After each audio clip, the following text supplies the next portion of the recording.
আসসালামু আলাইকুম। সবাইকে শুভেচ্ছা জানাচ্ছি। মাসুম মাহবুব দেখছেন ওপেন দ্য ইউটিউব চ্যানেল এবং মাসুম মাহবুব ফেসবুক পেজ। পৃথিবীর যেই প্রান্ত থেকে যারা দেখছেন সবার জন্য শুভকামনা, ভালোবাসা। দর্শক, আমাদের কাছে বেশ কিছু গুরুত্বপূর্ণ খবর আছে। আমরা আন্তর্জাতিক বিশ্বের বেশ কিছু খবর দেব আপনাদের। আমরা দেব আপনাদের আ সাতক্ষীরা জামাত নেতাকে নিয়ে। পাশাপাশি ভারতের লেটেস্ট আপডেট জানাবো এবং জানাবো ইরান এবং আমেরিকার মধ্যেকার লাস্ট কি ঘটেছে সেই বিষয়ে। আপনারা আমাকে শুনতে এবং দেখতে পেলে একটু কমেন্ট করে আমাকে জানান। আপনারা শুনতে এবং দেখতে পাচ্ছেন কিনা? কোনো সাউন্ড বা কোনো ক্ষেত্রে প্রবলেম আছে কিনা? দর্শক, সংবাদের কয়েকটি বিষয় একটু আলোচনা করে নেওয়া উচিত এ কারণে যে বাংলাদেশে সাম্প্রতিক যে ঘটনাগুলো ঘটছে, তার মধ্যে আমরা ন্যায় অন্যায় শব্দগুলো আসলে ভুলে যাচ্ছি এবং মানুষের ব্যক্তিগত জীবন বলে আসলে আর কিছু থাকছে না। এটা খুবই মর্মান্তিক বিষয়। এটা আজকে আমার জীবনে ঘটতে পারে, কালকে আপনার জীবনে ঘটবে। এটাই স্বাভাবিক। বাট অপরাধ তদন্ত বা অপরাধ মানে অপরাধীকে শাস্তি দেওয়ার বিধানটা আসলে থাকা উচিত রাষ্ট্রের কাছে, কোনো ব্যক্তিগত মানুষের কাছে না। দর্শক, আমি আপনাদের ১ম এ জামাত নেতা প্রসঙ্গে আসি, তারপর চলে যাব আন্তর্জাতিক একটা, একটা করে খবর প্রচারের ক্ষেত্রে। চলেন আমরা একটা বক্তব্য দিয়ে আগে শুরু করি। দর্শক, আমি যেই লোকটার বক্তব্য আপনাকে শোনালাম সেটা হলো সেই মরিয়ম যার সাথে জামাতের নেতা বিয়ের দাবি করছেন এবং যাকে নিয়ে সোশ্যাল মিডিয়া এত আলোচনা, তার বাবা। দুজনকে দেখলে বোঝা যাচ্ছে যে বয়সের পার্থক্য মানে অর্থাৎ শ্বশুরের বয়স জামাইয়ের চেয়েও কম হয়ে গেছে। এটা আসলে একটু দৃষ্টিকটু মনে হচ্ছে। কিন্তু কিছু বিষয় আমরা মুসলিমেরা ভালো করে জানি। আমাকে যাতে আপনারা ভুল না বোঝেন আমি বিষয়টা গুছিয়ে বলি। আমি আমার জীবনে খুব কমই মানুষের প্রাইভেট বিষয় নিয়ে ভিডিও করেছি। এটা আমার খুব অপছন্দের কাজ। এবং কে কি করেছে, কার ব্যক্তিগত জীবনটা কেমন, এটা নিয়ে আপনারা দেখবেন যে সোশ্যাল মিডিয়া বা ভিডিও করার ক্ষেত্রে আমি আগ্রহী না। আমার এই টাইপের ভিডিও নাই। আমি একটা বিষয় বিশ্বাস করি, যেহেতু আমি হাদিসে পড়েছি যে, অন্যের পাপ লুকিয়ে রাখে, আল্লাহ তার পাপ লুকিয়ে রাখে। যে অন্যের ইজ্জতে টান দেয়, আল্লাহ তার ইজ্জত ফ্লাশ করে দেয়। সংক্ষেপে বুঝাইলাম, হাদিসটার ব্যাখ্যাটা হয়তো এরকমই যে, আপনি যদি আমার গোপন কিছু লুকিয়ে রাখেন, আল্লাহ আপনার গোপন কিছু লুকিয়ে রাখবে। কিন্তু আমরা আসলে রাজনৈতিকভাবে একে অপরকে ল্যাংটা করতে খুব ভালোবাসি। ধরেন ৫৪ বছরের বাংলাদেশে নারী নির্যাতন, নারীদের সাথে যত রকম খারাপ কাজ, ধর্ষণ, এই কাজগুলো কারা সবচেয়ে বেশি করে? এই দেশের প্রতিটা মানুষ জানে। আজকে সেই মানুষগুলি যদি ধরেন ধর্ষকরাই যদি কখনো আরেকটা লোকের বিচার চায়, একটু হাসির মতো লাগে। জামাতের একটা সিদ্ধান্ত আমার ভালো লেগেছে।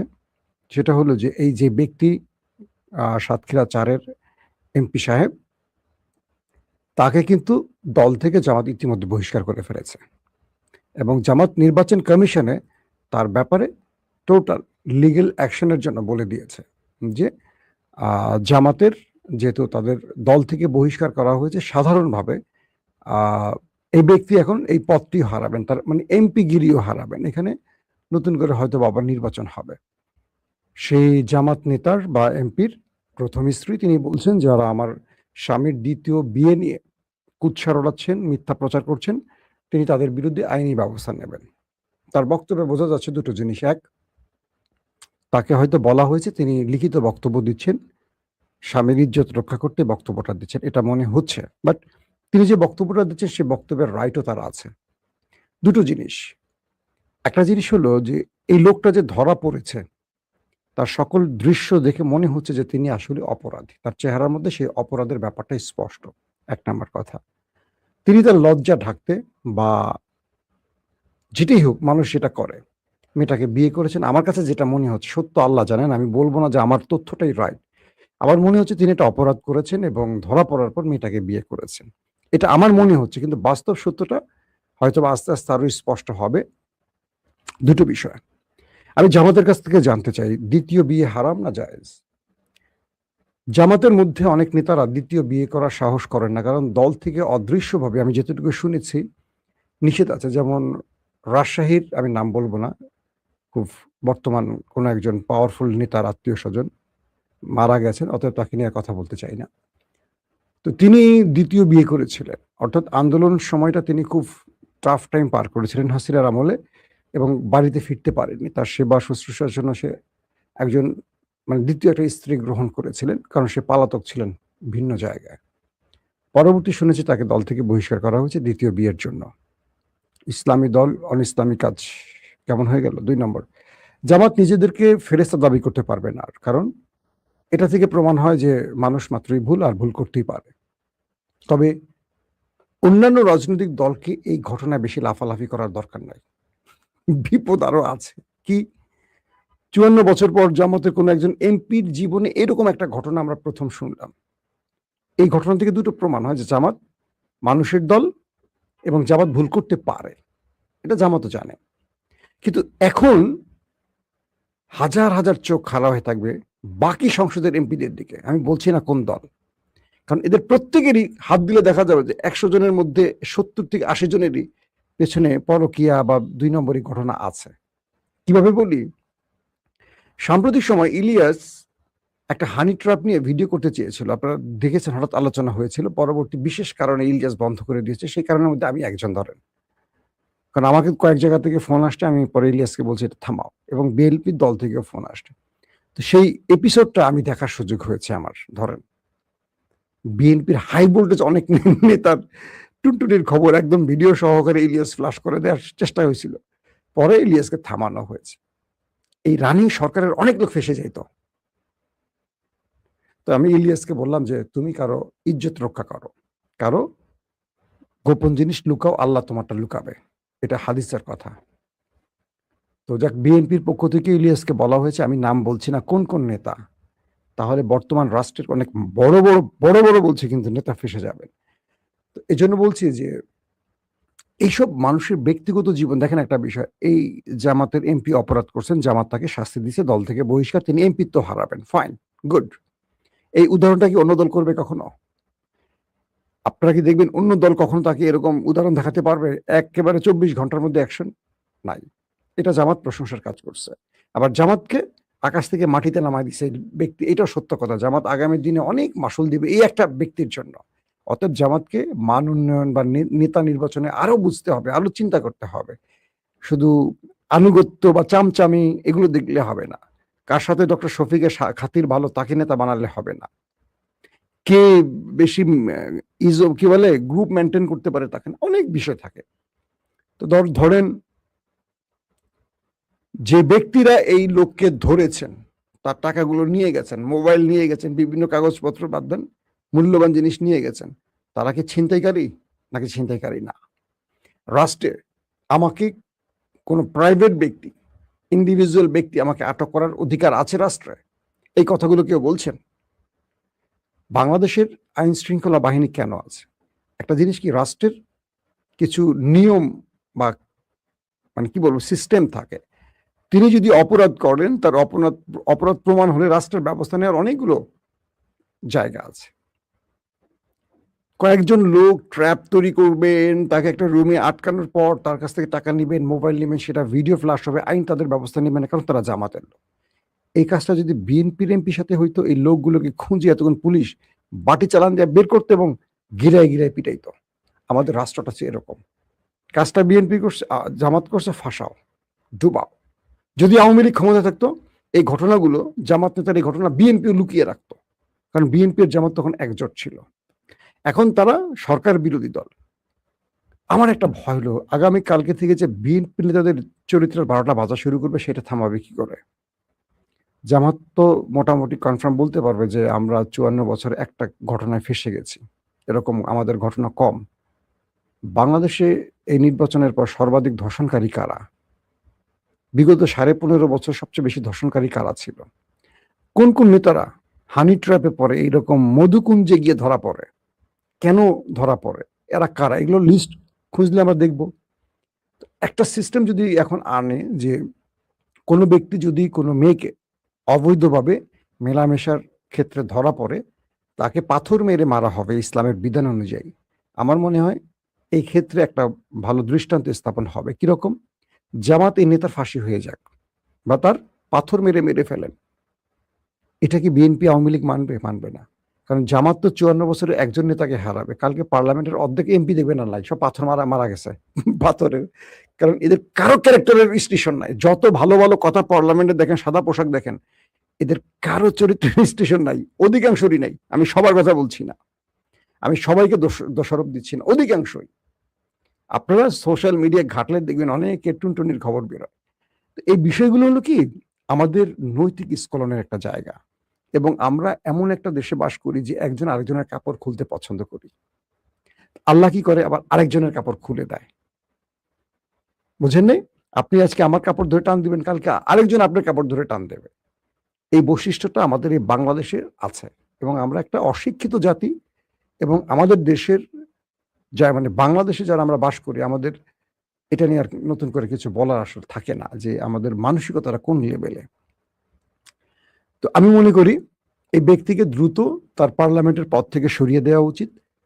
যে ব্যক্তি তার কি বলবো, যে ব্যক্তি তার নিজের অভ্যাস বা তার নিজের চরিত্রকে কন্ট্রোল করতে পারেন না, যদি সামনে আরো আইনি ব্যবস্থা এবং প্রমাণ হয় যে তিনি মেয়েটাকে বিয়ের আগে অবৈধভাবে মেলামেশা করেছেন, রাষ্ট্রীয় বিধান বা ইসলামের বিধান অনুযায়ী তার বিচার হোক, এটা আমি দাবি করি। এক, বাংলাদেশে এরকম তার মতো যেন আর কেউ, শুধু জামাত না, আর কোনো দলের লোকও যেন করতে না পারে।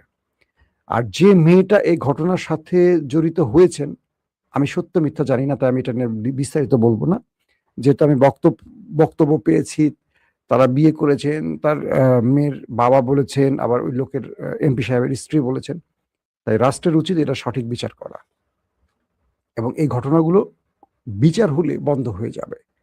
তবে মানুষ ভুলের ঊর্ধ্বে নয়, এটাও মাথায় রাখতে হবে। ইসলামী দল করে বলে যে সে দলটা ফেরেস্তা না, এটা আমাদের প্রমাণ আমরা পেয়েছি। দর্শক আসেন 2 নম্বর গুরুত্বপূর্ণ খবরটিতে আসে। ভারতে ককরোচ পার্টির দাবিতে ব্যাপক আন্দোলন চলছে। প্রশ্নপত্র ফাঁসের অভিযোগ থেকে ভারতের পুরো শিক্ষা সিস্টেমের বিরুদ্ধে এই আন্দোলন শুরু হয়। দিল্লিতে এই প্রোটেস্ট শান্তিপূর্ণ থাকলেও পুলিশের বাধা এটা এখন মারমুখী অবস্থানে চলে গেছে। Police tear shell, rubber bullet থেকেও মানে লাঠিচার্জ সবগুলি এখন প্রয়োগ শুরু করেছে। ইতিমধ্যে ভারতের বাকি বিরোধী দলগুলো এই তেরাপোকা পার্টি বা ককরোচ পার্টির পক্ষে মাঠে নেমেছে। আজকে কংগ্রেসের 2 প্রধান নেতা, সোনিয়া গান্ধীর মেয়ে প্রিয়াঙ্কা গান্ধী এবং রাজীব গান্ধীর ছেলে রাহুল গান্ধী, দুজনেই মাঠে নেমেছিলেন এই আন্দোলনের পক্ষে। পুলিশ তাদের গ্রেফতার করে, পরবর্তী তাদের দুজনকে ছেড়ে দিতে বাধ্য হয়, এবং দিল্লিতে পার্লামেন্ট এরিয়াতে ছাত্রদের সাথে পুলিশের ব্যাপক লড়াই হয়, প্রচুর গাড়ি ভাঙচুর হয়। প্রথমে শিক্ষামন্ত্রীর ধর্মেন্দ্র তার পদত্যাগের দাবি ওঠে, কিন্তু এখন এই আন্দোলনটা নরেন্দ্র মোদীর পদত্যাগের দিকে চলে গেছে।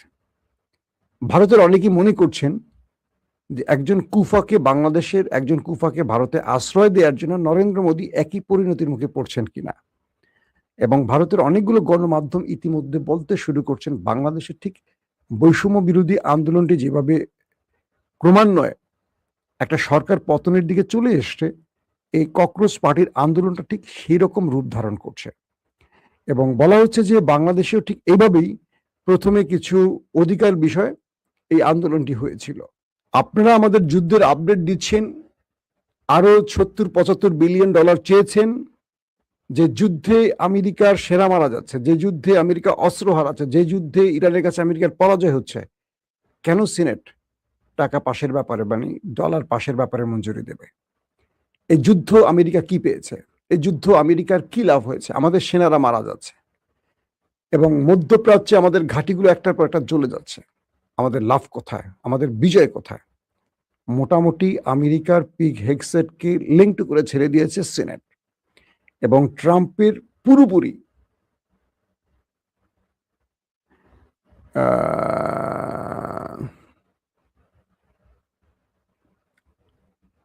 একজন কি বলছে, আচ্ছা এটা কমেন্ট পড়ছিলাম। তো পিগ হেগসেটকে সিনেট মোটামুটি ধুয়ে ছেড়ে দিছে, যে তোমরা আমাদের বলছো যে তোমরা ইরান ধ্বংস করে ফেলছো, এটা করছো ওইটা করছো। ইরান তো বহাল তবিয়তে মারছে। ইরান ধ্বংস হলে জর্দানে আমাদের ঘাঁটি উড়ে গেল কেন? বাহরাইনে আমাদের ঘাঁটি ধ্বংস হলো কেন? কুয়েতে আমাদের সেনারা পালাচ্ছে কেন? মধ্যপ্রাচ্য থেকে আমাদের সেনাদেরকে আশ্রয় নিতে হচ্ছে অন্য কোথায়, কে গিয়ে কেন? বিষয়টা কোথায়? প্রথমে তোমরা জাতিকে ধ্বংস ধোঁকা দিয়েছো, এখন আবার ধোঁকাই দিচ্ছ। এরকম প্রশ্নগুলি এখন স্পষ্ট হচ্ছে। তার মানে আমরা এটুকু বুঝতে পারছি যে আমেরিকা ইরানের কাছে যে বড় একটা পরাজয়ের মুখে আছে, সেটা তাদের কংগ্রেস বা তাদের সিনেট স্পষ্ট এই বক্তব্যের মাধ্যমে প্রমাণ করে দিয়েছে। দর্শক, আমরা ইরানের কয়েকটি খবর জানাই। ইরান কি কি আজকে অ্যাটাক করেছে কয়েকটা খবর দিচ্ছে আপনাদের। আমি আজকের খবরটা বেশি লম্বা করে ফেলতে চাচ্ছিলাম না। ডোনাল্ড ট্রাম্প হুমকি দিয়েছেন যে হরমুজে ইরানের কোনো জাহাজ হামলার জবাবে তিনি কোনো না কোনো সেতু বা প্রাইভেট প্রতিষ্ঠান ধ্বংস করবেন। এই যে বক্তব্যটা ডোনাল্ড ট্রাম্প দিয়েছে, এটার প্রতিক্রিয়া ইরান কি বলছে? একটি সামরিক সূত্র ইরানের আইআরজিসির পক্ষ থেকে বলা হচ্ছে যে ইরানের অবকাঠামো আক্রান্ত হলে ইরানের সশস্ত্র বাহিনী এই অঞ্চলের অবকাঠামোতে হামলা চালাবে। মানে আমেরিকার এই জবাবে ইরান পাল্টা বলছে, যদি ইরানের কোনো অবকাঠামোতে হামলা হয় তাহলে এই অঞ্চল মানে গালফে আরব রাষ্ট্রের ঠিক সেম কাঠামো আবার ইরান ধ্বংস করবে। আমেরিকাকে বলছে, ওকে তুমি করো আমারটা, আমি তোমার মিত্রদেরটা করব। তারা আরো বলছে, এই কৌশলগত জলরাশির উপর সার্বভৌমত্ব প্রয়োগের ব্যাপারে ইরানের দৃঢ় সংকল্প রয়েছে এবং হরমুজ প্রণালীকে আর কখনো ইরানের জন্য হুমকির কারণ হতে দেয়া হবে না। ইরানের স্টেটমেন্ট বলছে, হরমুজ প্রণালী এটা ইরানের জলরাশি বা জলসীমা, এটা ইরানের দায়িত্বই থাকবে। এই অঞ্চল আর কখনো ইরানের জন্য হুমকি সৃষ্টি করতে পারবে না, বরং এখান থেকে শত্রুকে আমরা পিটিয়ে দেশ ছাড়া করব। এটা তোমরা কনফার্ম থাকো হে আমেরিকার কথা বলছে আর কি। পাশাপাশি আরো বলা হচ্ছে, ইরানের সঙ্গে সমন্বয় এবং ইরানের ব্যবস্থাপনা এই প্রণালী দিয়ে জাহাজ চলাচল নিরাপদ হবে। অন্যথায় দেশটি এই প্রণালীর নিয়ন্ত্রণে দৃঢ় সংকল্প ত্যাগ করবে না। অর্থাৎ যারা এই পথ দিয়ে জাহাজ আসা যাওয়া করতে চান, তারা ইরানের সাথে সমন্বয় করে ইরানের নিয়ম মেনে চলতে পারবেন। অন্যথায় এই অঞ্চল দিয়ে তাদেরকে আর ঢুকতে বেরোতে দেওয়া হবে না। এবং এই প্রণালীর দীর্ঘমেয়াদী নিরাপত্তার সঙ্গে সঙ্গতপূর্ণ, অর্থাৎ এই প্রণালীকে দীর্ঘদিন ধরে ইরান নিরাপত্তা দিয়ে আসছে এবং দিয়ে যাবে।